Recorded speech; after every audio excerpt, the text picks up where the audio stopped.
तीन राज्यों के चुनावी रुझान में भारतीय जनता पार्टी को फायदा होता हुआ दिख रहा है। खास तौर पर त्रिपुरा स्पष्ट जनादेश, स्पष्ट बहुमत मिलता हुआ दिख रहा है।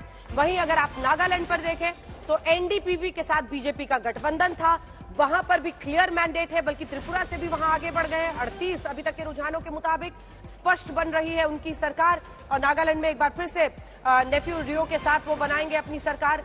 वहीं मेघालय में देखिए तो बीजेपी ने सिर्फ 3 का गेन किया है। सबसे बड़ा गेनर यहां पर टीएमसी है।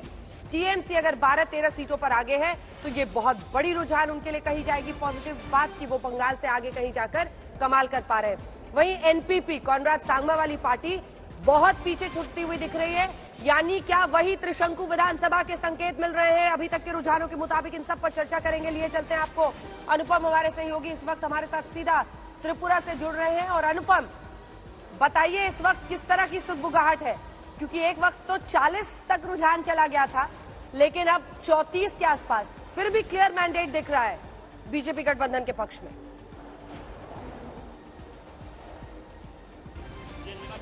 अपडेट आपको दे दूं, तीसरे राउंड की गिनती हो चुकी है, जहां से मानिक साहा चुनाव लड़ रहे हैं टाउन बोरदोलोई। वहां पर अभी तक मानिक साहा आगे चल रहे हैं। तीसरे राउंड की गिनती के बाद उनको वोट मिले हैं 3011 वोट, जबकि दूसरे नंबर पर हैं कांग्रेस के आशीष साहा, जिनको लगभग 2900 के आसपास वोट मिले हैं। तो अंतर बहुत ज्यादा नहीं है, लेकिन अभी भी मानिक साहा वहां पर लीड कर रहे हैं। और अगर पूरी 60 सीटों की बात करें तो अभी तक बीजेपी सरकार बनाती हुई नजर आ रही है, जिस तरह के रुझान सामने आ रहे हैं। इसी वजह से हम मुख्यमंत्री मानिक साहा के ठीक घर के सामने हैं, जो थोड़ी देर में हो सकता है काउंटिंग सेंटर जाएं या फिर पार्टी ऑफिस जाएं।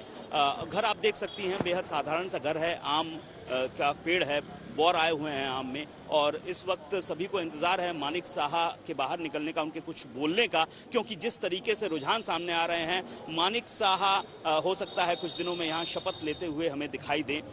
और उनकी जो अभी मैंने तीसरे राउंड की गिनती के बाद बताई कि वो लीड भी कर रहे हैं। तो फिलहाल अगरतला का जो मूड है वो इस वक्त बीजेपी की ओर जाता दिख रहा है। हालांकि जो सड़कें हैं अभी खामोश हैं, सुनसान हैं। अभी तक जो कार्यकर्ता हैं वो पसोपेश में हैं, वो कश्मकश में हैं कि अभी जश्न मनाया जाए या थोड़ा और इंतजार किया जाए। तो इसलिए वो उन्होंने इंतजार करना ही अभी बेहतर समझा है। किसी भी पार्टी के कार्यकर्ता फिलहाल हमें सड़कों पर नहीं दिख रहे हैं, और अभी हो सकता है आधा एक घंटा और लगेगा।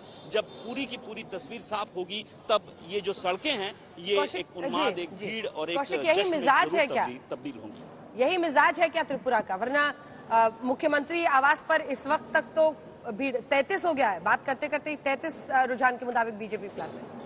कौशिक जी, मुझे तो लग रहा था जब 40 के नंबर आ गए थे तो मेरे लिए तो ये हैरानी की बात थी। मैं पहले भी कह चुका था, एग्जिट पोल जिस दिन आया था मुझे लग रहा था कि बीजेपी 30 के आसपास सिमट जाएंगे, तो हो सकता है वही नतीजा आए। तो इसलिए थोड़ा संभल के बाहर आ रहे हैं, क्योंकि ज़रूरत पड़ सकता है किसी और पार्टी की और थोड़ा सा इक्वेशन संभालने की। तो इसलिए सेलिब्रेशन अर्ली नहीं कर रहे। तो 32 हो गया, 32 हो गया। नंबर्स डिक्रीज कर रहे हैं जैसे जैसे रुझान आगे बढ़ रहे हैं, लेकिन शुरुआती रुझान थे वो। और संजय जी आपसे भी कमेंट लूंगी। सुप्रिया शिने जी भी हमारे साथ जुड़ गई है। सुप्रिया जी, सबसे बड़ा लर्निंग इन 3 स्टेट्स के रुझान अगर यही नतीजों में तब्दील होते हैं तो कांग्रेस पार्टी के लिए आपको क्या लग रहा है? क्या आपके शीर्षस्थ नेताओं की सक्रियता में इजाफा होना चाहिए अगर आपको अनुकूल रुझान और नतीजे चाहिए? तीसरा, क्या लेफ्ट से गठबंधन करना, मतलब पहले भी नहीं था, आपकी सीटें पिछली बार नहीं आई थी, इस बार गठबंधन में भी आप लोग कोई कमाल नहीं कर पा रहे हैं, ऐसे संकेत सीधे दिख रहे हैं। सुप्रिया जी देखिए, हर चुनाव, धन्यवाद अंजना जी, नमस्कार आपको और सारे पैनलिस्ट को। देखिए, हर चुनाव कुछ सिखाता है और इसमें कोई शक नहीं है कि बिल्कुल सक्रियता ज्यादा होनी चाहिए, इसमें कोई शक नहीं है कि और मुखरता से मुद्दे उठाने चाहिए। लेकिन ये भी एक सच है कि नॉर्थ ईस्ट के जो 3 चुनावों के रिजल्ट्स आ रहे हैं उससे एक एक्सट्रैपोलेशन करके नेशनल पिक्चर बना देना मुझे लगता है त्रुटिपूर्ण होगा। और इसलिए त्रुटिपूर्ण होगा क्योंकि जो नॉर्थ ईस्ट में हमने मुद्दे उठाए वो अभी भी रेलेवेंट है। त्रिपुरा में जिस तरह की रक्त रंजित राजनीति हमने देखी, और कौशिक जी आपके यहाँ बैठे हुए हैं और वो उस रीजन को बहुत अच्छे से जानते हैं, जिस तरह से डरा कर धमका कर कार्यकर्ताओं को जिस तरह से रक्त रंजित हो रहा था, उसके परिणाम आपको शायद दिख रहे हैं अगर आप बीजेपी की गिरती हुई सीटों को देखिए। लेकिन मेरा अपना मानना है कि इन चुनावी रिजल्ट्स को एक्सट्रैपोलेट करके पूरे देश के लिए कर देना मुझे लगता है गलत होगा। क्योंकि एक बात याद रखिएगा, नॉर्थ ईस्ट का चुनावी रिजल्ट बहुत बार डिपेंड करता है सत्ता में कौन है सेंटर में, क्योंकि ग्रांड परेड्स वगैरह के चलते नॉर्थ ईस्ट एक पैटर्न है, ज्यादातर सत्तारूढ़ दल वहां पर बेटर करता है।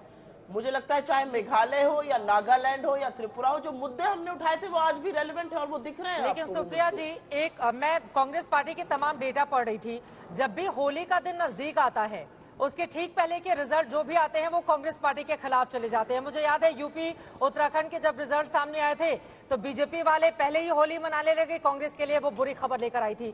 चूंकि ये 2023 का आगाज है और अगर आगाज में आप लोगों के आंकड़े यहाँ पर रहेंगे, देखिए कहा जाता है आगाज अच्छा हो तो अंजाम अच्छा होता है। 2018 में बीजेपी बार बार इसी को लेकर गई, 2019 में उसके लिए क्या तस्वीर बनी, तो फिर इससे 2024 की पिक्चर को भी तो आंका जाएगा ना। क्योंकि क्रिश्चियन बहुल इलाके में अगर बीजेपी अच्छा कर ले जाती है, आदिवासी बहुल इलाकों में अगर भारतीय जनता पार्टी कमाल का प्रदर्शन करती है, तो क्या कांग्रेस के लिए सोचने का वक्त गंभीरता से नहीं आ गया है? सुप्रिया जी। नहीं, सबसे पहले तो मैं इस अंधविश्वास में बिल्कुल विश्वास नहीं करती हूँ कि होली हमारे लिए खराब है और दिवाली हमारे लिए अच्छी है। होली का तो मिठास मोदी जी ने कल निकाल दिया। पहले कहते थे, कल तक कह रहे थे, 17 फरवरी तक कह रहे थे एक्स्ट्रा सिलेंडर मिलेगा, 50 रुपए सिलेंडर के दाम बढ़ा दिए, तो होली की मिठास तो सारे देश के लिए चली गई। कांग्रेस पार्टी की बात मत करिए। मैंने पहले भी कहा कि नहीं, इस एक्सट्रापोलेशन को करना त्रुटिपूर्ण होगा, और इसलिए त्रुटिपूर्ण होगा क्योंकि जिन राज्यों में चुनाव हुए वो ज्यादातर ग्रांड परेड्स पे भी डिपेंड करते हैं, और इसलिए आप एक पैटर्न देखिए, वो यूजुअली सत्तारूढ़ दल के पास होते हैं। ये सारे कांग्रेस रूल थे, आज बीजेपी रूल क्यों है, ये अपने आप में आपको जवाब देगा। आपने जो आगाज और अंजाम की बात कही, कर्नाटक हम जीतेंगे, छत्तीसगढ़ हम जीतेंगे, मध्य प्रदेश हम जीतेंगे, राजस्थान हम जीतेंगे, तो जब ये सारे राज्य हम जीतेंगे तो अंजाम और आगाज पर तो इस पर भी चर्चा होगी ना। ठीक है, ठीक है। 31 आपके बैठते ही देखिए ये आंकड़ा फिसल रहा है बीजेपी का। ठीक है, ठीक है, आंकड़ा फिसल रहा है बीजेपी का 31 पर त्रिपुरा में। अच्छा रुकिए, अभी रुकिए, अभी थामा जल्दी से संजय जी। वो कह रही है बार बार इंसिस्ट करिए एक्स्ट्रापोलेशन मत कीजिए, बट 9 राज्यों के चुनाव होने वाले हैं और जैसे बीजेपी ताकत झोंकती है, बड़ा सक्सेस माना जाएगा। नागालैंड ईसाई बहुल राज्य है, अगर 5 वो बढ़ रहे हैं, पहले से बेटर कर रहे हैं, मेघालय में वो भी है, त्रिपुरा में प्रो इनकम्बेंसी होना, क्या कह रहा है? एक्स्ट्रापोलेशन करें नहीं करें 24 के लिए? देखिए अंजना जी, एक्स्ट्रापोलेशन तो मैं भी नहीं करना चाहता हूं, क्योंकि 2018 में अगर आप विधानसभा के चुनाव को देखें तो कई ऐसे चुनाव थे जहां कांग्रेस ने अच्छा प्रदर्शन किया, सरकारें बनाई, लेकिन जब 2019 का लोकसभा चुनाव हुआ तो नतीजे बिल्कुल उलट थे इन्हीं राज्यों में। तो एक्स्ट्रापोलेशन मैं भी नहीं करना चाहता और मैं इसके पक्ष में नहीं हूं, क्योंकि अगर आप पिछले 4-5 सालों से देखें तो वोटर बड़ा एक स्प्लिट वर्डिक्ट दे रहा है। दिल्ली ऐसा राज्य है, उड़ीसा ऐसा राज्य है, बंगाल ऐसा राज्य है, ऐसे कई उदाहरण हमारे सामने हैं। लेकिन इसका क्या अर्थ निकालूं कि 2024 में इस तरह के नतीजे नहीं आएंगे जो विधानसभा के नतीजे जिस डायरेक्शन में जा रहे हैं, मुझे लगता है वैसा नहीं है। 2024 में कम से कम मैं तो ये देख रहा हूं कि बीजेपी एक बड़ी पार्टी के रूप में उभर रही है, सबसे आगे दिखाई पड़ती है बिना एक्स्ट्रापोलेशन किए हुए। लेकिन मैं सुप्रिया जी की बात को थोड़ा सा आगे बढ़ाना चाह रहा था। वो कह रही थी मैं अंधविश्वास में विश्वास नहीं करती, मुझे लगता है ठीक कह रही है। अगर आप पिछले 5, 7, 10 सालों में देखिए जितने विधानसभा के चुनाव में कांग्रेस का प्रदर्शन, चाहे होली हो या ना हो, प्रदर्शन तो खराब ही रहा है।